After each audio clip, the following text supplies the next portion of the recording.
And whatever you do, don't let it fall into the wrong hands. So even in terms of like what the goal is, what you can and can't do, like are there restrictions? Like can you? There's no limit. There's nothing that you limits. can't do. I mean, Right. you can attempt anything. It's just about whether you succeed or not. Yeah. So I mean, if you say I'm going to try and fly, I'm going to run off this cliff and throw myself out, you're just probably going to fall and die because you can't fly. But you can. But then how? You can try. So when you say probably, who decides? Given that you can choose anything. Well, I decide what Unlikely. kind of check it is, but then the dice decides how successful that check is. Like, if you try and, throwing yourself off the building doesn't really make sense, but if you try to climb a really tall tower that you wouldn't ordinarily be able to, like if the game expected you to go up the stairs inside the tower and fight everyone on every level along the way, and you decide to go outside and climb up 10 stories of demon tower, I would say that's an athletics check, probably multiple checks. I would say probably 3 athletics checks. And then if you roll 3 really good checks, you climb to the top, skip all the bad guys, and it's just you face to face with whoever's at the top there. Okay. And what are checks? When you say checks, what's a check? So a check is where you roll the d20, which is of those dice you've got there, it's the one with the most sides. Yeah. And then you add your athletics. So if you go to your phone and look at your character sheet, and you go to the sort of second one that had all the skills listed, like perception and investigation. One of those will say athletics, and then it'll have a little number beside it. Okay, So what's the number? 3 plus 3. So you would add 3 to all those rolls as you were climbing the outside of this tower. Okay. And that would determine how successful you are. Now the number you would have to beat, let's say you rolled a 10 plus 3 is 13. Yeah. If in my head the predetermined difficulty was 12, and you got a 13, then you would succeed. Okay. And you wouldn't fall, you would just keep climbing. Yeah. And then the next check, same thing. So Okay. Yeah. So that's kind of the basis of the game. So you need to have quite a deep knowledge of things. Yes, I do. Yeah. You guys don't need to have a deep knowledge. I definitely do. Okay. Okay. Yeah. But it gets more fun. The more you play, that's why I'm glad that we're trying to make this a fairly regular, on a like a bi-weekly basis type thing, because the more you get into it, not only do you get into like any video game, you get into the quest and you start getting excited about to see what's on the other side of the door, kind of thing, or see what happens next. It's also, when you, like I said, when you get your head around the rules enough for you to figure out what you want to do without it being something. Oh, can I do this? Not continually asking questions. Yeah. Which again, we are still doing to some extent. So don't worry about that. But okay. Should I pick out now you can pick out the ones that you have prepared. Because I guess this is the one I have prepared are all of them, isn't it? The ones I have. Yeah. So the sorcerer has access to way more than just the ones you've got prepared.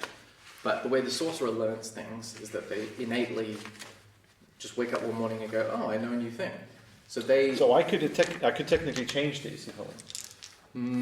It depends. But not now. But say before we do next time or something. I think. Let me double check. Sorcerers, I think, are one of the few classes that can't do that. Right. What are you trying to change? I don't spells, actually. Yeah, because I have like a list of the spells that I've chosen to do. But when I chose them and I made the character, I don't really know what's going to be. Exactly the same here. I have a jump ability that I've never used. But it's probably at some point for me to be able to jump crazy high. Really good. So I like that. I like my skills. I just that's really ever go for firebolt. There is an overwhelming number of kind of skills and things to choose from. That's what's creating the character. Yes. And without knowing what regular things to come up, or it's just it's almost impossible because it's so much up to the situation. Oh, okay. Yeah. Sorcerers do not prepare spells. You have a smaller list of available spells compared to like a wizard or a cleric, but in exchange you can readily cast any of them whenever you like. They're always prepared, rather than writing them down in a spell book and then trying to memorize them every morning and swap them out. You don't do the swap out. You just know them and wait till you learn the next one. And that I do when I reach level 5, for example. I get to pick more, right? You get to pick more, And cool. As you level up, you also get more slots, more spell slots, which are those little tiny circles. The circles there, But the cantrips, which is lowest level of spells. Yeah, they don't consume any slots, and you can cast them as many times as you want. Just double checking before we get going. Let's see. I have a charm person skill. I like that one. Nice. Disguise self. These are nice, these cards. Yeah. They're good quality. I'm very pleased with them. I don't know why I'm so excited about that. But. Well, cards are great. Okay, let's do a quick recap of where you guys were at. You'd just been given a tour of Many Things Incorporated. Mm-hmm. You'd chosen to take the audition given to you by Jasmine, the CEO, and you had successfully dispatched a tentacled starfish made of fleshy clockwork. And by throwing it down the pit. Yeah, by throwing a patch from your robe of useful items that then became a pit. So it's like an item that has items on it.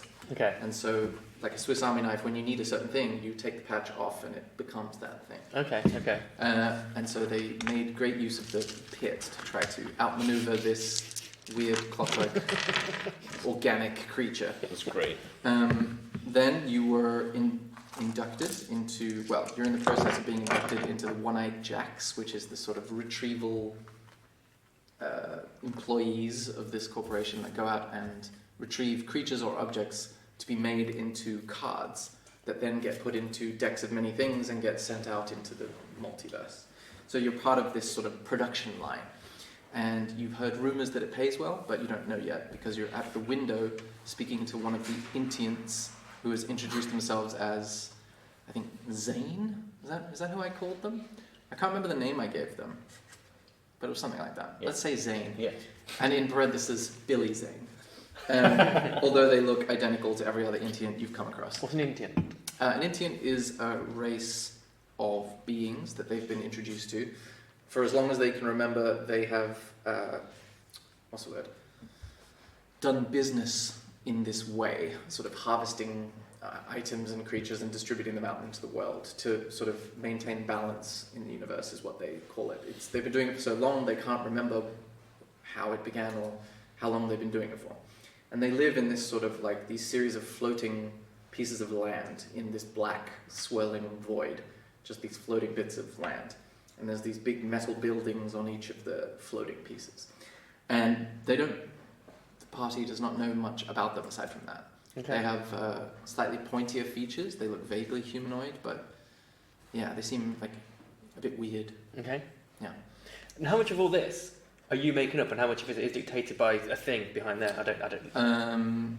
Well, the story part of it, I'm making up all of it. Right. Okay. I'm taking pieces of the story from things that exist in the D&D world, but I'm not like playing a pre-made story that I purchased. Yeah. I did talk about doing that with you guys at a later date, but that's not what we're doing at the moment. Okay. And if I'm doing it right, you shouldn't be able to tell the difference between the two. Yeah. Cool. Yeah. And we'll get to Sean's character in a bit, but at the moment, you guys are at the window speaking to Zane, and he says, "Hello. Welcome to the One-Eyed Jacks. Are you new?" Indeed. Oh, you are. I am Zane, an arcane intelligence. How can I help you today? We want some money. Oh, well, you need to retrieve something. What would you like to retrieve? Do you have a list of things? What can we choose from? Well, how does this work? We're new. The way this works is, as an arcane intelligence, I have insight into your skills, your abilities, your level of progression. And then you see his eyes kind of like flicker through a series of different colors, like yellow, green, orange. And then he just keeps flickering as he looks to each of you and he says, accomplished. I think this card would be the appropriate one for you. And the card appears under his hand as he slides it towards you. Do you look at it? Yeah. Yes. I'll grab it. Yes. You pick it up and it says, it's empty. All these cards that you've drawn from the deck of Many Things before have been, a picture of a thing, and then it's got the name of it written at the bottom. But this just has the name written at the bottom. And it says, star. And it's got a big blankness.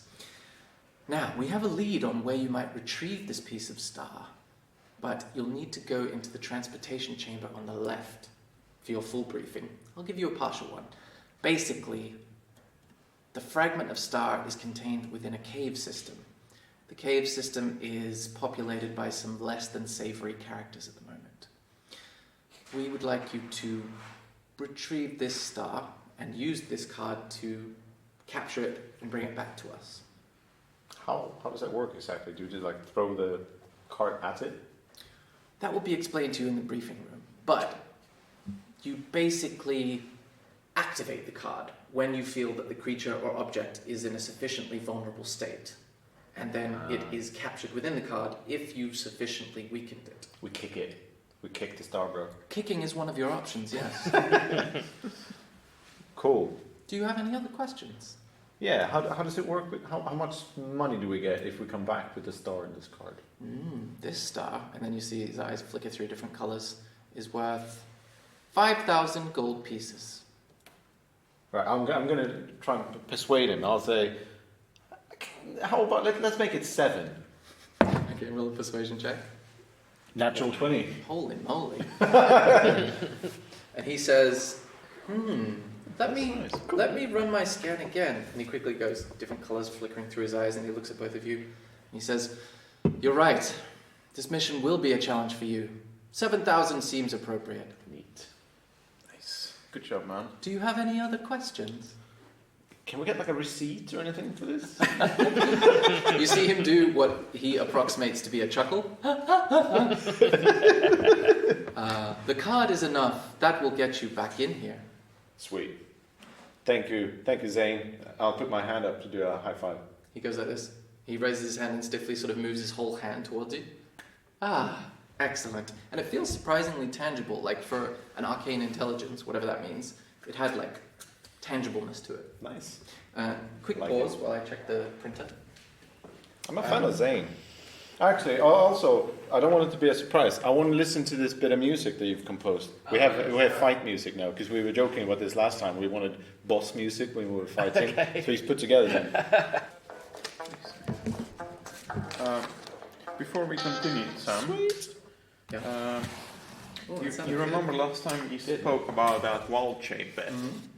And that increases with each level. So now. Is this your new sheet? Yeah. Cool. Here you have like persuasion and insight and all these kind of stuff. Often, if you want to do a thing, and Sam says, "Oh, roll a whatever check," then it's like one of these, and then you'll get like your pluses there to like the 20, the D20 that you roll, and stuff like that will increase as your stats increase. So you get better your spells. So, like for example, on the firebolt one. I think it says somewhere down here. Oh yeah, so this spell's damage increases by 1d20 when you reach 5th level. So you do double damage basically. I roll 1d10, which is that one, for damage now.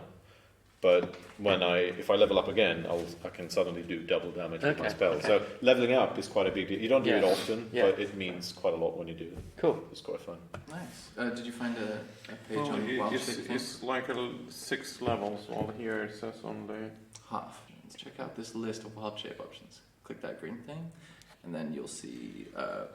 So that's a 0 challenge rating. Yeah. You can probably refine them if you look through like. Show me filter, and that'll show you a certain challenge rating. Is that right? Oh yeah, those. You guys can choose like a little thing to represent you to make it easier to see when there's a map. That's me. It's me, bro. Yeah, you're a little guy. Although we've got 2 little guys. Have you painted them? No, they came like this. I think one of them is unpainted. Oh man, this reminds me so much of Warhammer. I said, do you ever play Warhammer as well? I never played that. I used to play it, and I used to. I loved painting them. I was fucking sucked at it. Like, I'm gonna make this one purple. I don't know. You guys can pick one. Okay, so you actually let's choose which one you guys want to be. Alright. It doesn't have to be the physical stature that matches. It could be I feel like the sort of occupation that the person seems to have. That looks like a druid. Yeah, it does. I'm a druid too. She looks quite druidy. Nice. But does it matter that I'm a lady? Yeah, well, the little what's the thing? The little could be a man. Doesn't matter. It's just to sort of keep track of where we are when we're back, because we used to have little weird tokens. Okay, I'll put these on the back. I think it differentiates between you guys and bad guys. But you're missing one. Who's the little one over there. Cool. Awesome. All right, so you walk away from the window where you were just speaking to Zane, and then you see. Describe your character for me, Sean. Like, what do they look like physically? Physically, my character is as a half-orc, obviously, it has kind of a human face with kind of bulbousy kind of scaly kind of greeny skin, but only kind of half, not full orc, and maybe some like tusks, little tiny ones. Yeah, kind of like half-formed kind of tusks, and has a long black ponytail. Nice. Yeah. Specific. Much like a samurai might have. Yeah. Okay, cool. And you're wearing probably like leather armor, I would say? Yeah, it's a leather armor. Okay, Yeah, cool. yeah. Awesome. So you see, as you turn away from the window, you see this huge, towering, like half-orc in leather armor with this anxious look on their face, kind of like looking around fervently, looking for something, and sort of like wringing their hands in concern. And you think, this is weird. All the other adventuring parties that were in the queue for Zane's window have dispersed, except for this character. And that's you. And at the moment, you're looking for someone to, as we know, help you with this card, this, assignment you've been given. You feel you've taken on more than you can chew, basically, and you're looking for someone to help you with it. Okay. So that's what you see. You also see beyond this worried character is a doorway that you didn't notice before, because you just walked down the opposite end of the room previously when you were just sort of going for your audition. And the doorway presumably leads to where Zane was pointing, to the briefing room, transportation chamber, whatever. Where would you like to go? What would you like to do? Should we investigate that lonely-looking orc? Well, I feel like Or we just ignore him and we just dash? I'm a thief and a scoundrel. Yeah, we got 7 grand on our... Yeah, I don't really want to Okay. split that with someone else, though. No. Sorry, yeah, mate. End of my turn. You see that they are walking towards the briefing room, sort of like avoiding your gaze. And Look down, man. something inside you sort of snaps, and you find yourself like charging over to them and like picking up one of them, the littler one. Actually, they're both little. You pick up one in each hand in sort of like an imploring stance, like, you guys, you look capable. Can you help me? You see a half-orc run over to you and pick you up bodily with a worried look on their face. What do you do? Capable of what? I'd say, unhand me, Bees? mister. And what do you do? I tell them that I have a debt, and that I'm concerned for my own life, and that I need help. Okay, You want money? make a persuasion check. Make a persuasion check. So what do I do? The D20. The 20? That Yes, looks right. yeah. That's the one you're going to roll most of the time. And then persuasion is on the left-hand side. Okay, 16 plus 1. Oh, 17. Okay. You feel the emotion in this half-orc's voice get through to you on some level, and you feel as though he's not asking for money, he's asking for you to help him get money. And you feel that he's in a dire situation. I'll bit his arm and shout, "Unhand me, beast!" Okay, roll a bite attack, which I'll say is just like your strength modifier, whatever strength is. Strength is -1. Okay, so we'll see how well Which this one works. is? It's the many-sided one. Which one? The most sided. Oh, the... Nope. That one, yeah. Okay, 5 plus minus whatever. 4. You feel a light pressure on your upper forearm as tiny teeth compress the leather armor, and you are a little confused as to what's going on. But you get the sense he may have coughed on you. Yeah. Sneeze. And you feel your teeth kind of a little bit unpleasant against the hard surface of the leather. What did he taste like? I asked her. Like a camel. Could be camel leather. It's very possible. Yeah. He looks like a well-traveled half-orc. Okay, I'm narrating the bits where I feel like your desperation is sort of causing you to act impulsively. Mm-hmm. So you feel that this rush of anxiety recedes a little bit, and you come back to yourself a little bit more, and you decide to put them down and realize how did I pick them up in the first place? You know, when people just see red and act and then come back to consciousness, and you start to feel more normal again. Okay. And you feel the half-orc put you down and sort of compose themselves a little bit. What do you do? What do you need? What's going on? Who are you? How much money do you need, dude? It's probably too much for the task you've been given, or that I've been given, but I'd like to find companions to help me find more money more regularly. Just generally. How much do you owe? I don't know how much luck is in this game. I will say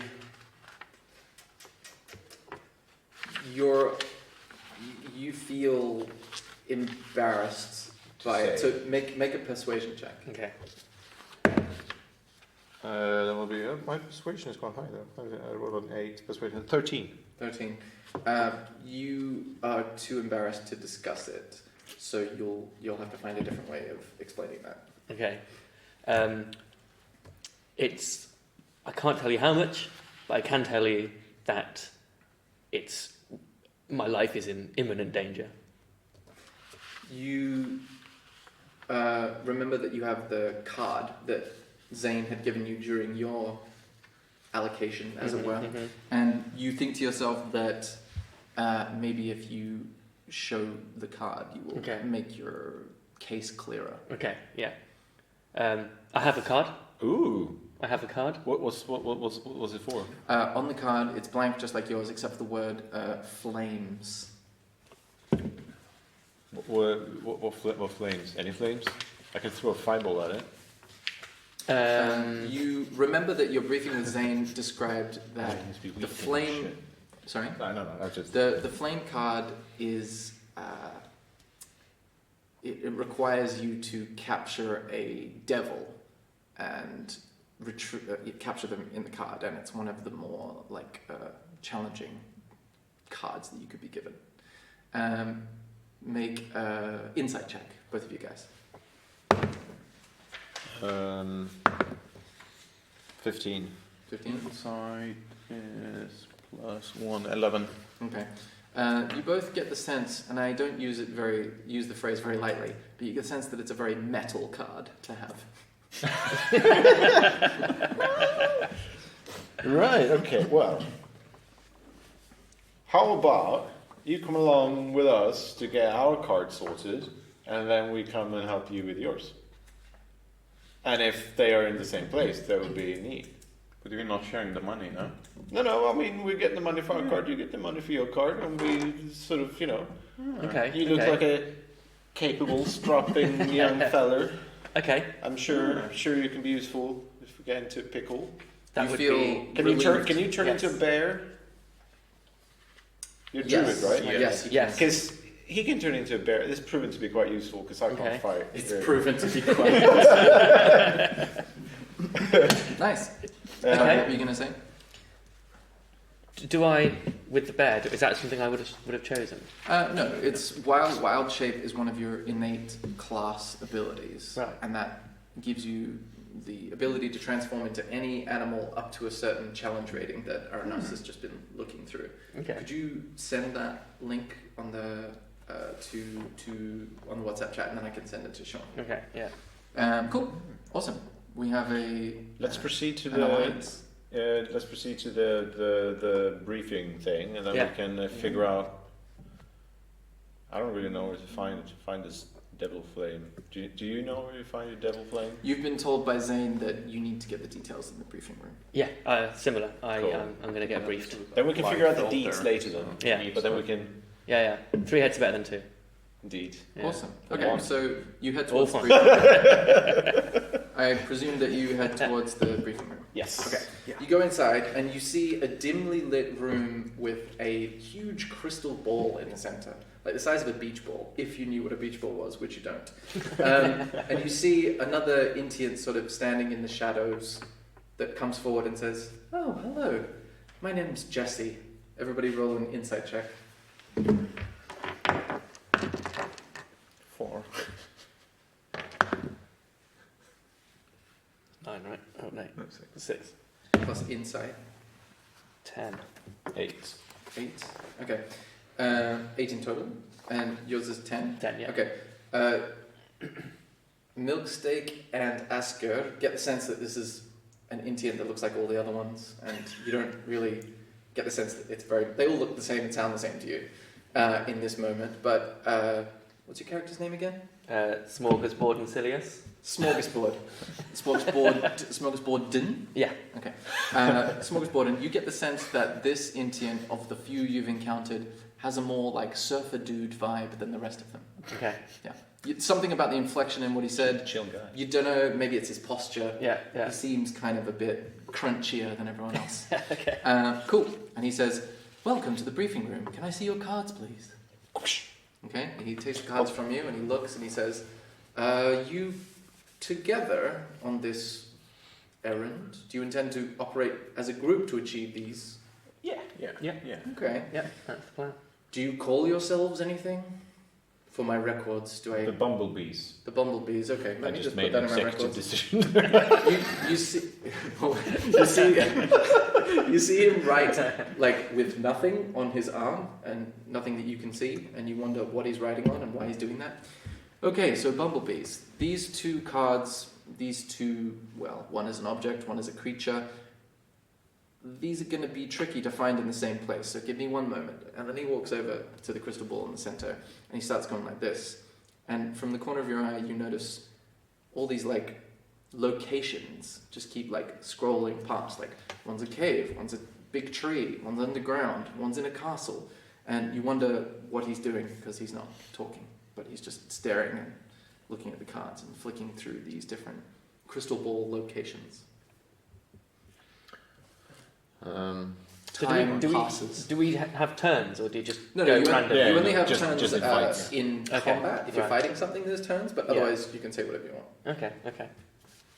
And do feel free to just say and do shit. You don't have to consult like I just did with the Bumble Bees because it's more fun. Because that's what people do in real life, right? It's the first group I've had that... I've had so many groups, like 6. Yeah. And this is the first one that's actually managed to name themselves. So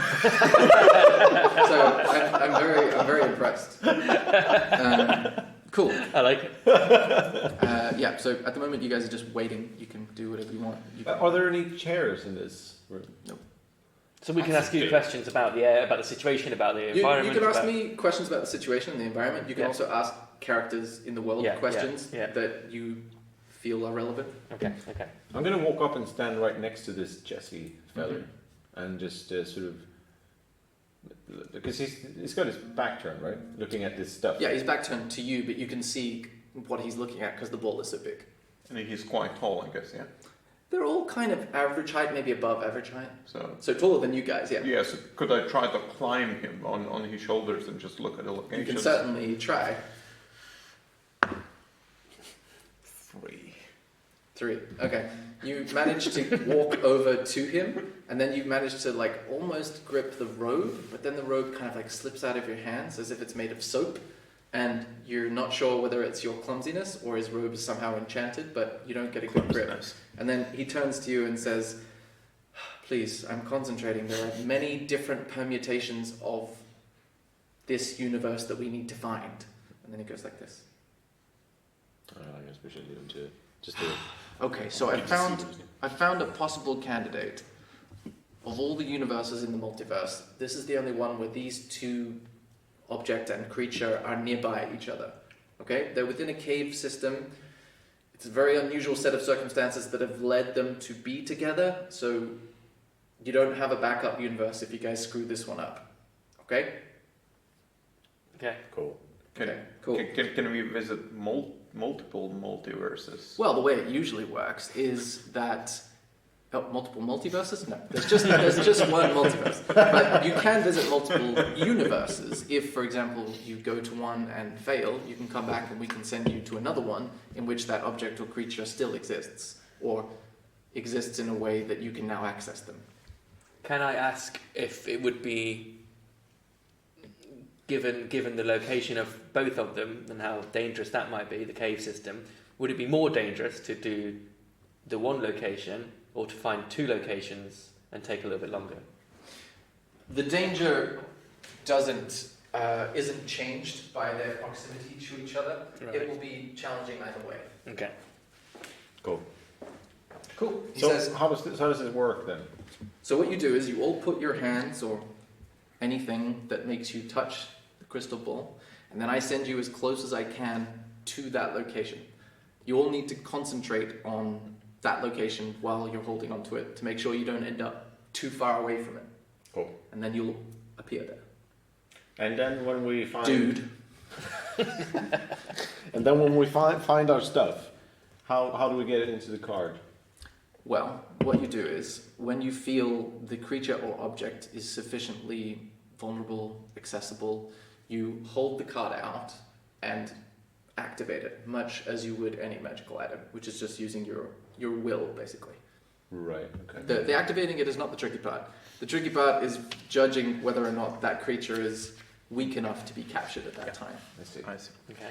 I think we're gonna need assistance from our newly acquired orc to lift us up and hold us by the next to the ball, so you can touch the magic ball. Well, it's quite big. It's on a pedestal about your height, so if you can touch, reach it, you reach above your heads to touch it. Yeah.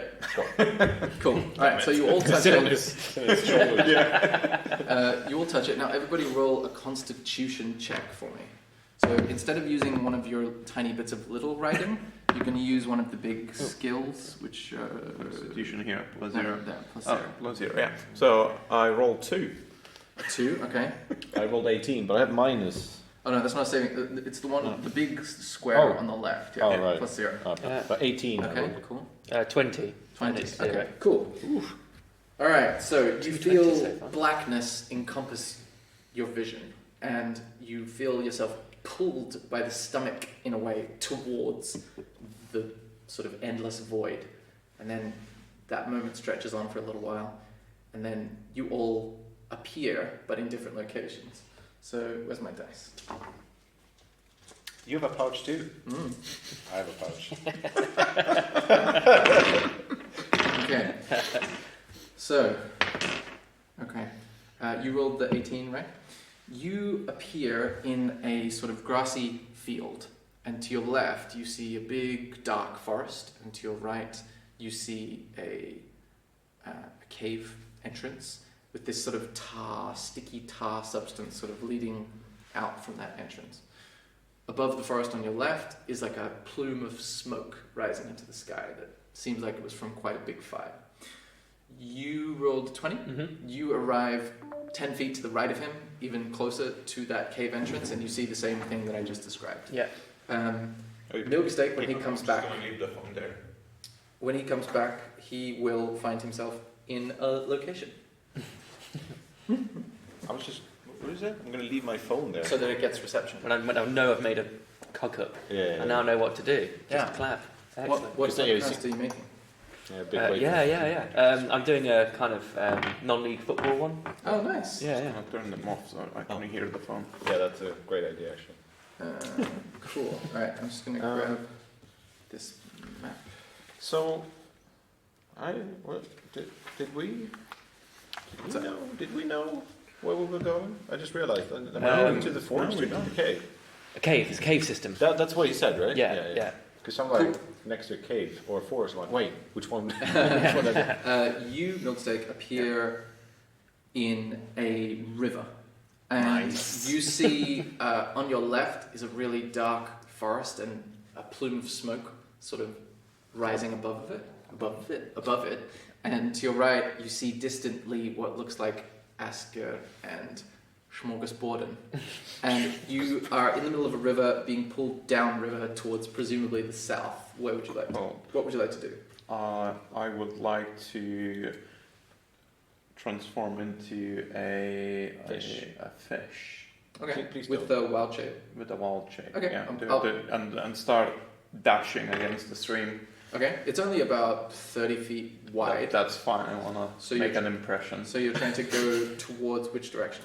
Towards the. I see. Your compadres. Okay, you get there within a matter of seconds.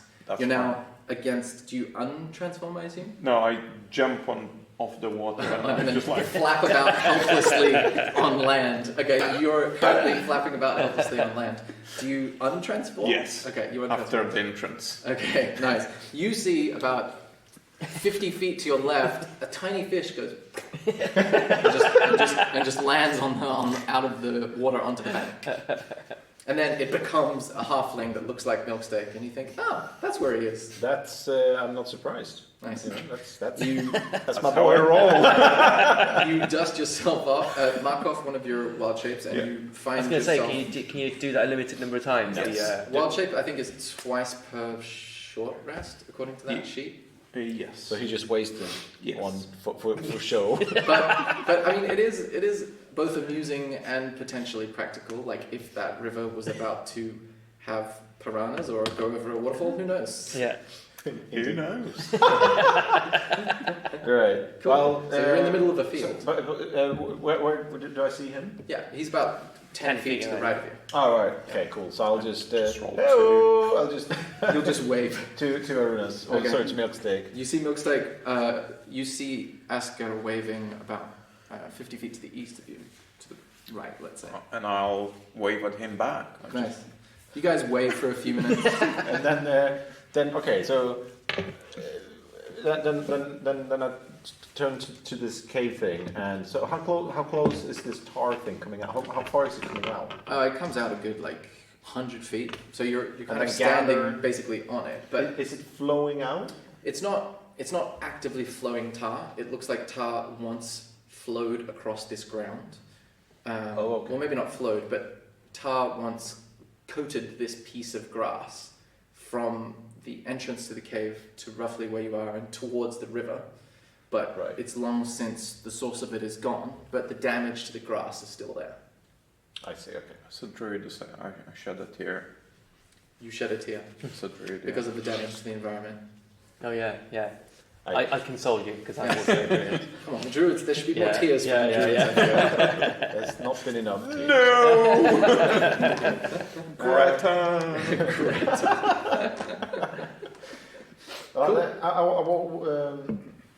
So it's do I think it's safe to walk on? Does it look like it's? You could make a nature check.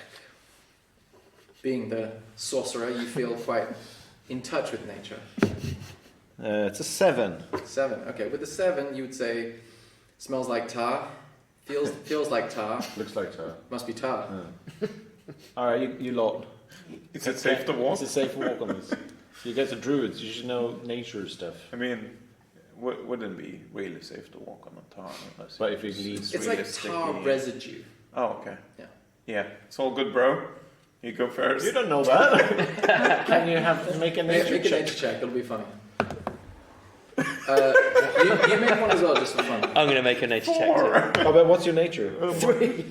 But what's your nature skill? +3, 6. 6, and then you. How much is mine? +3, so 7. Okay, you don't know anything about it other than the fact that it's tar residue. You don't know whether that's dangerous. I'm going to take the initiative, and given that I'm much larger, I'm just going to try and push my hand onto it to see if it takes my weight. Okay. And if it does, then it'll obviously... Why not your foot?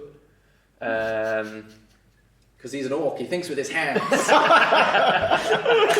Oh, you lost your headphones then. Okay, you push down on it, it feels like grass, feels like earth beneath it. It's a little sticky, but you don't feel anything unusual. Okay. Maybe it's flammable. Let's back up and I'll just shoot a fireball just to make sure, right? Okay. Alright, so when everyone's backed up, I shoot a fireball at the... Okay, you shoot a firebolt and it starts to smolder and then a little fire gathers and it starts to catch. But it seems like a modest campfire rather than like a roaring inferno. Right, so it's not like... Yeah, And it's not spreading like with the other tar. It's kind of fitfully spreading in little pieces and then it dies in one place and it keeps going in another. You get the sense that the tar has improved the flammability somewhat, but it hasn't created... It's not petrol.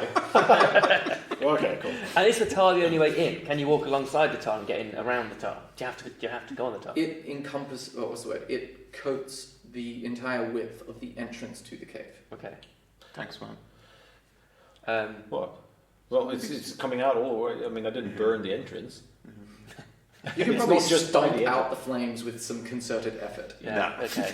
So let's put out the flames. Yeah, let's walk in. It's presumably looking very dark in the cave, right? It is. So I'll do a little fireball on a torch. Okay, you want a torch? And then I'll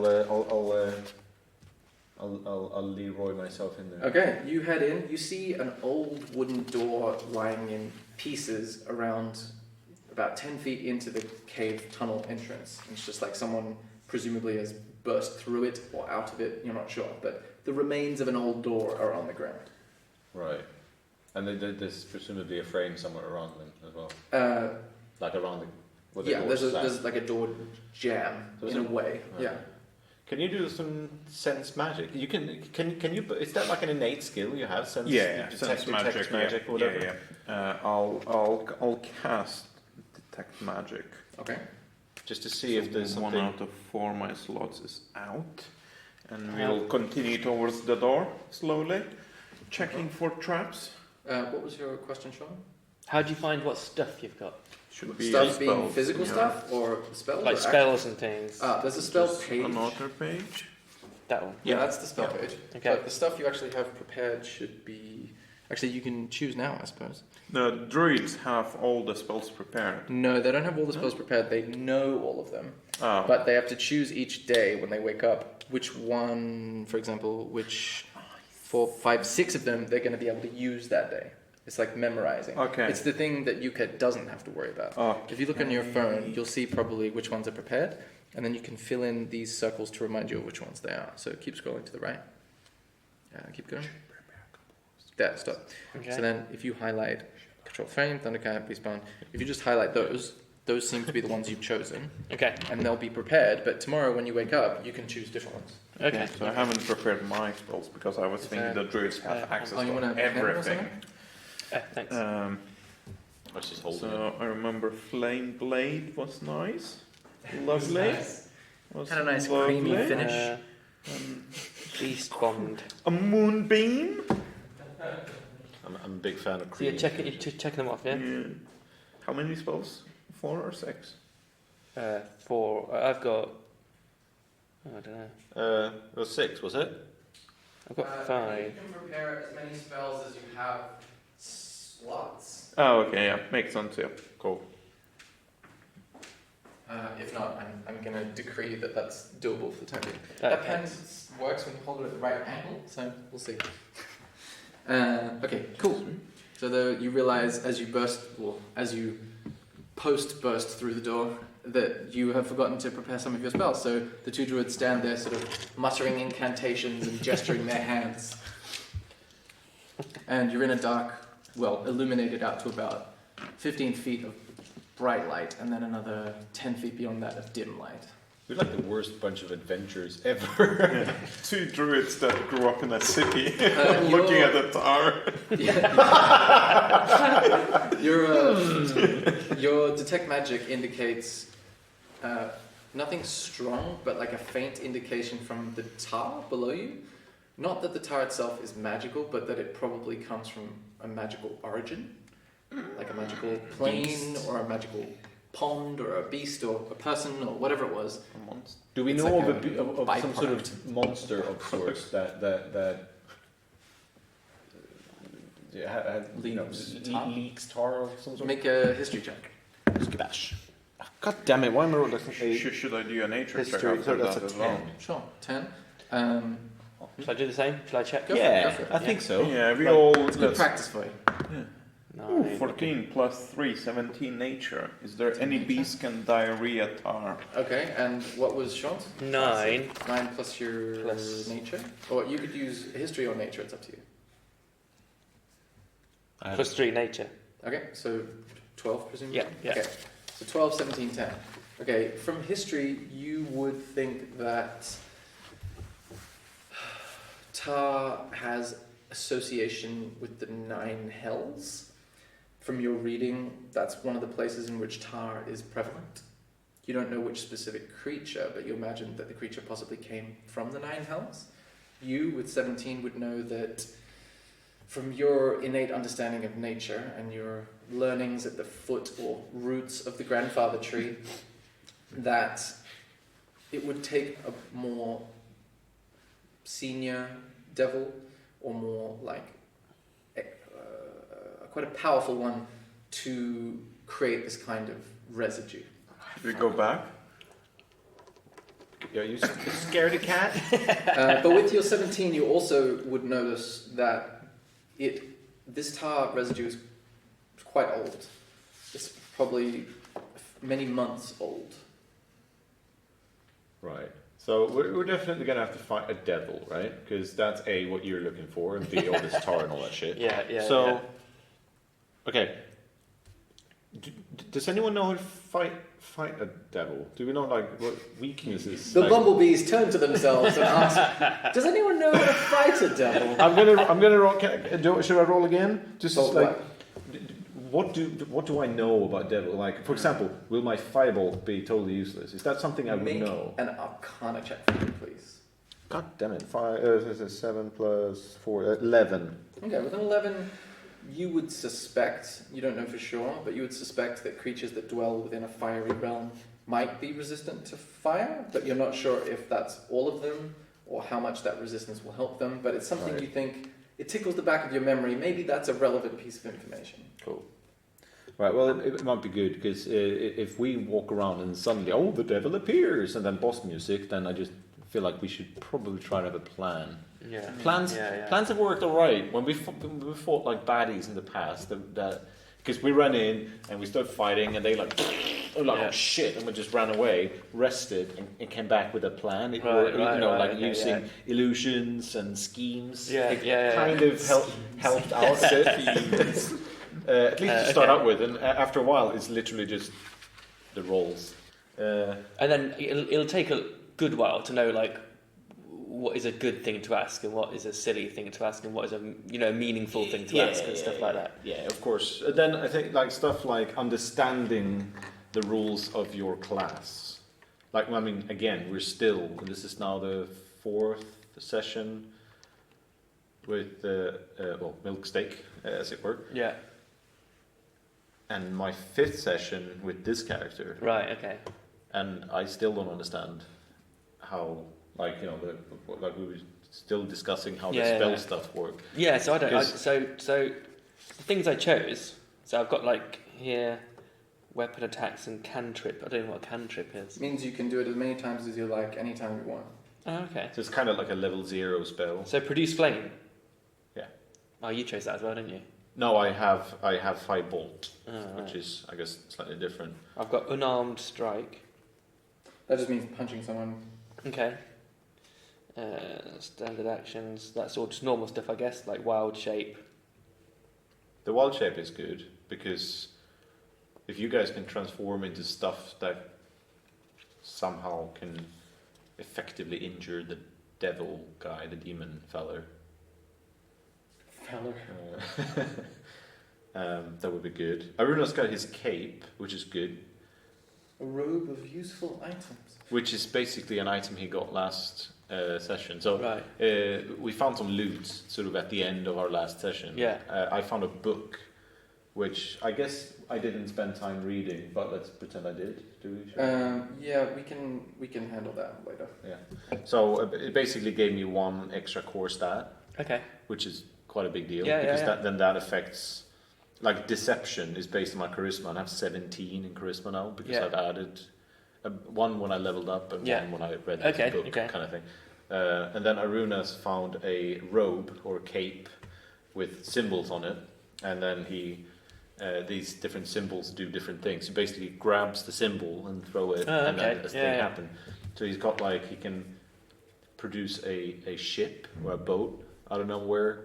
Or like when we were fighting last time, you throw it on the ground and create like a pit that this monster fell down in. And is that specific, or can you just say anything you want? Like no, there's a specific set. The items are they're chosen from a limited number, and based on what you roll, kind of randomized. That's what the patches contain. Actually, what do you still have left on your cape of useful stuff? I got a silver coffer. 2 iron doors, 1 riding horse, a single rowboat, a single window, and 2 portable rams.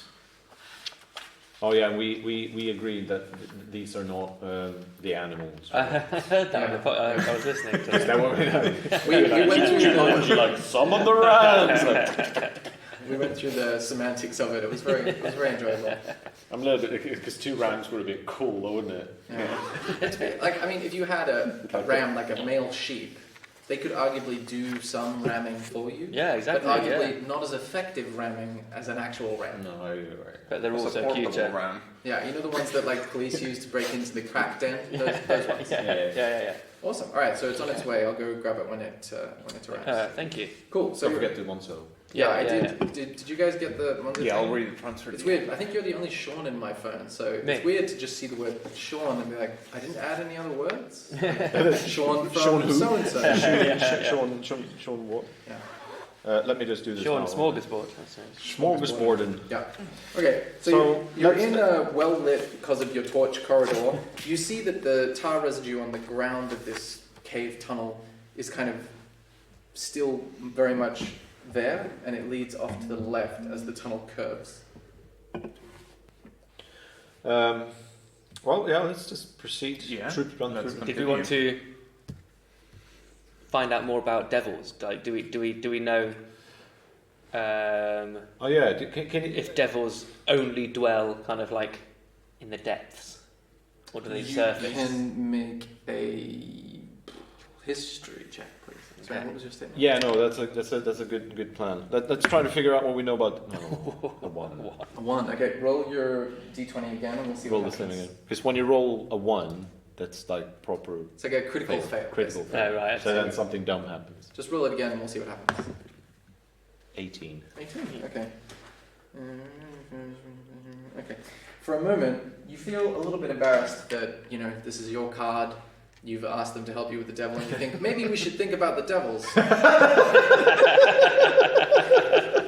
And you feel a little bit embarrassed that you haven't been able to come up with anything helpful. But then you realize, you've done some good stuff in the past. You did some adventuring, and you feel better about that. All right. Thanks for the input, Sean. Milk steak. Can you do better than smorgasbord? Smorgasbord. What do you know about devils?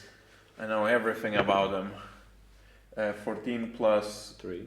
3, yeah, 17. Okay. That's pretty good. You would know that the Nine Hells are a fairly lawful place. It's just lawful evil.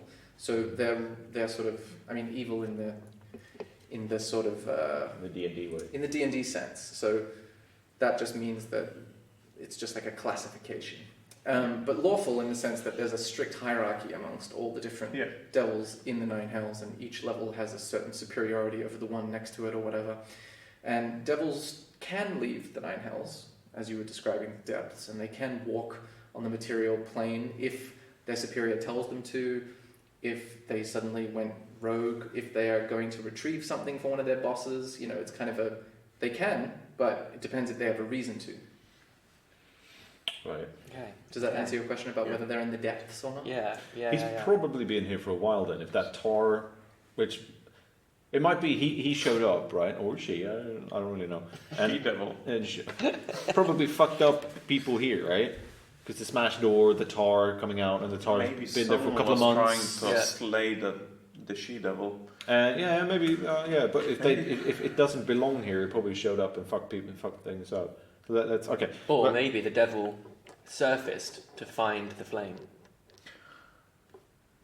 Oh, but maybe it was given a task to find the flame. So but isn't the devil the flame that we're catching? Yes, you would know that the flame... What's your card, sorry?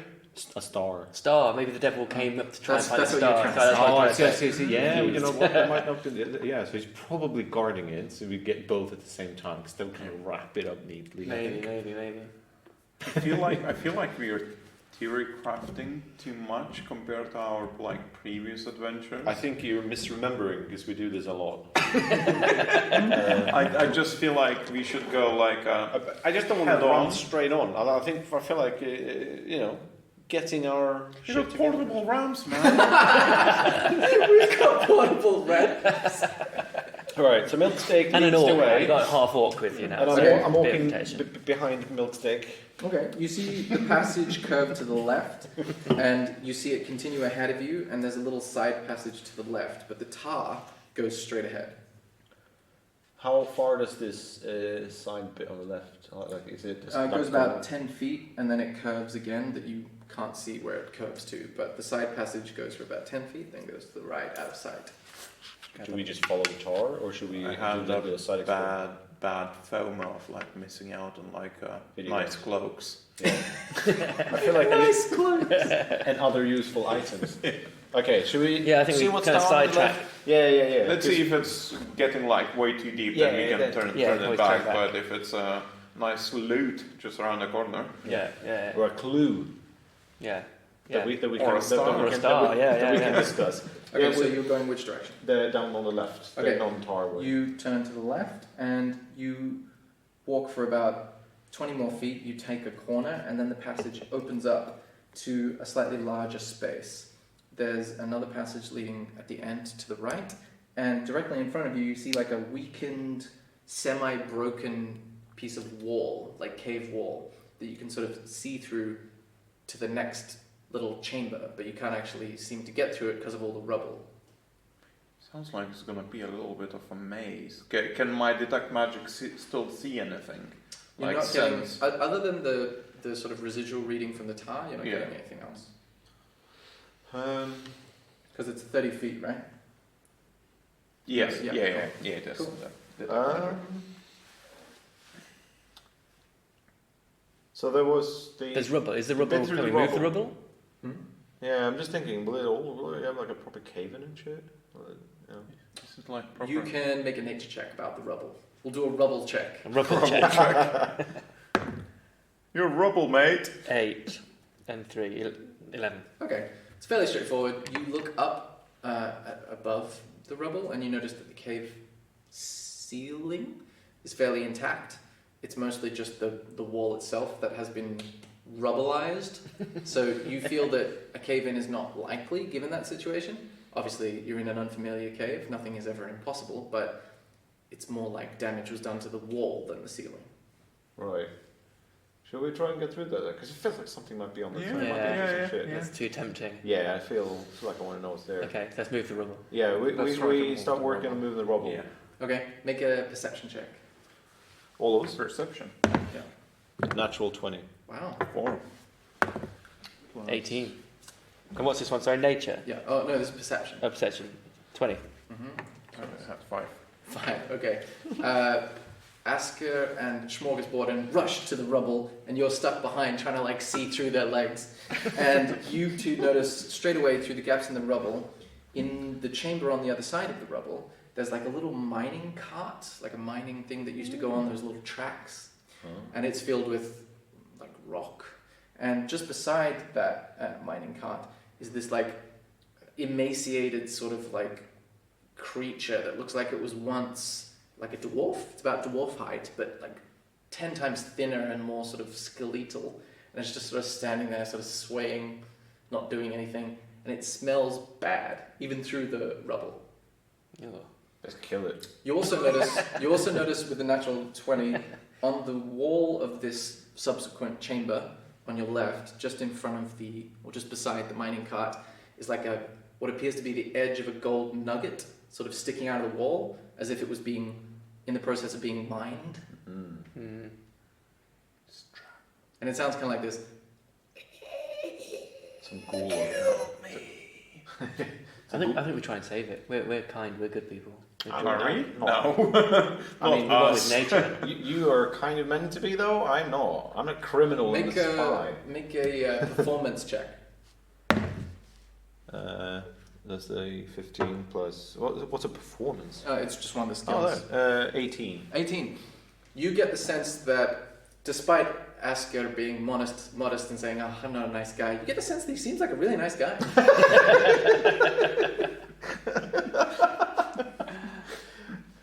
Oh well, let's push the rubble We haven't cleared it, right? We just see through it. This is what you noticed as soon as you went up to start moving it. Okay. Okay, so why don't one of us keep an eye on that fucking thing? Yeah. Yeah, I'll keep an eye on the thing so you guys can roll it.